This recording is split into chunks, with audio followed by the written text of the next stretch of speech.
விஸ்வகர்மா திட்டத்தை தமிழ்நாட்டுக்குள்ள விடமாட்டோம். தமிழ்நாட்டை ஒரு தனித்தீவாக வைத்திருக்க வேண்டும். தங்களுடைய சுயலாபத்திற்காக தேசிய அளவில் கிடைக்கின்ற அத்தனை பலன்களையும் தமிழகத்திற்கு கிடைக்க விடாமல் செய்து கொண்டிருப்பது திராவிட முன்னேற்ற கழகத்தினுடைய அரசு. இவர்களுடைய இந்த அரசியல் சுயலாபத்திற்காக, தங்களுடைய அரசியலுக்காக தமிழகத்தினுடைய வருங்கால தலைமுறைக்கு துரோகம் செய்து கொண்டிருக்கிறது திமுக அரசு. என்ற அவங்க சொல்லி இருக்கிற எத்தனையோ தீர்மானங்கள், மத்திய அரசு எல்லா திட்டத்துக்கும் அவங்க ஒத்துழைப்பு கொடுக்கறாங்க. கேட்கறதுக்கு முன்னாடி எத்தனையோ திட்டங்களை மத்திய அரசு நேரடியாக கொடுக்குது. அது கோயம்புத்தூர் பகுதியில் பாத்துட்டீங்கன்னா டிஃபென்ஸ் காரிடார் மாநில அரசு கேட்டு கொடுத்தாங்களா? மத்திய அரசு நேரடியாக கொடுத்தது.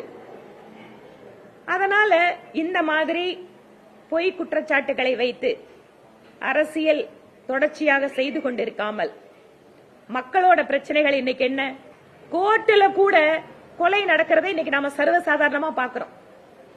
சட்டம் ஒழுங்கு என்பது இன்று மிக மோசமாக சீர்குலைந்து, சமீபத்தில் பார்த்தோம் பல்லடத்துல அந்த பாதிக்கப்பட்ட பெண்மணி அமைச்சர் எப்படி கேள்வி கேட்கிறாங்க. அவங்க கேட்கறது நியாயமான கேள்வி. போலீஸ பார்த்தா ஒரு குற்றவாளிக்கு பயமே வரலன்னா அப்படி எப்படிங்க குற்றத்தை நீங்க தடுத்து நிறுத்த முடியும்னு கேட்கிறாங்க. இதுதான் இன்னைக்கு தமிழகத்தோட நிலைமை. சாத்தனூர் அணையை படிப்படியாக திறந்ததற்கு அமைச்சர்களுக்கு, முதலமைச்சருக்கு பாராட்டாம். இது என்ன டிராமா? அது சாத்தனூர் அணையை திறந்து விட்டு அங்க மக்கள் பாதிப்பதை எல்லாரும் நம்ம மீடியால பாத்துட்டு இருந்தோம். மக்கள் எப்படி தத்தளிச்சு போயிட்டாங்க. அந்த பகுதியினுடைய எம்எல்ஏ சட்டப்பேரவையில எழுந்திருச்சு பேசுறாரு. சாத்தனூர் அணையை திறந்ததை பத்தி, ஐயா நாங்கள குறை சொல்லல, ஆனா பேச மட்டும் விடுங்கன்னு கேட்கிறாரு. அவரை பேச கூட விடாமல் சட்டப்பேரவை தலைவர் அதை அவருக்கு அனுமதி கொடுக்காம தடுக்கிறார். இதுதான் இவங்க ஜனநாயகத்தை காப்பாற்றக்கூடிய ஒரு வழி.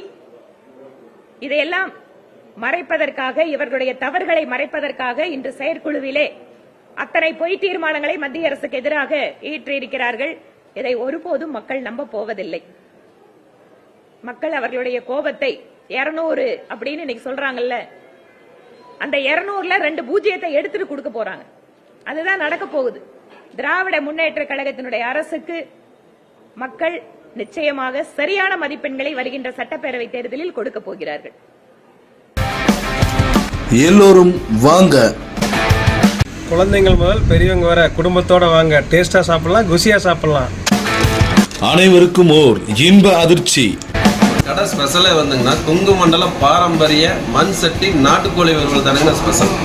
அதுலேயும் நம்ம கடையில் மஞ்ச வெங்காயம்னு ஒரு ஃப்ளேவர் இருக்குது, அதை நீங்கள் சாப்பிட்டு பாருங்க. OFC Garden and Restaurant. எங்கும் கிடைக்காத கொங்கு பாரம்பரிய நாட்டுக்கோழி வறுவல். கோவை, திருப்பூர் இரு மாவட்டத்தை உள்ளடக்கிய காரணம்பேட்டை அருகே கோடாங்கிபாளையம் பிரிவு பகுதியில் அமைந்துள்ளது நம்ம OFC Garden and Restaurant. இங்க என்ன ஸ்பெஷல் அப்படின்னா, ஏங்க எத்தனை கடையில சாப்பிடுறோம், நெஞ்செரித்தல் வைத்தியத்தில் எத்தனை தொந்தரவு வருது. அதனால நம்ம ரெஸ்டாரண்ட்ல சாப்பிட்றவங்களுக்கு ஆயில் ஆரோக்கியமா இருக்கணுங்கிறதுக்காக கல்லெண்ணெய், நல்லெண்ணெய், தேங்காய் எண்ணெய், அதுவும் சுத்தமான செக்கெண்ணெயில சமைக்கிறேங்க. பணம் வாங்க முக்கியம், மனிதனோட நலன் தாங்க முக்கியம். தமிழ்நாட்டு பாரம்பரியம் முதல் சைனீஸ் வரை அனைத்து வித சைவம், அசைவம் என பழைய கால உணவு முறை முதல் இன்றைய உலக உணவுகள் சாப்பிட இங்கே வாங்க.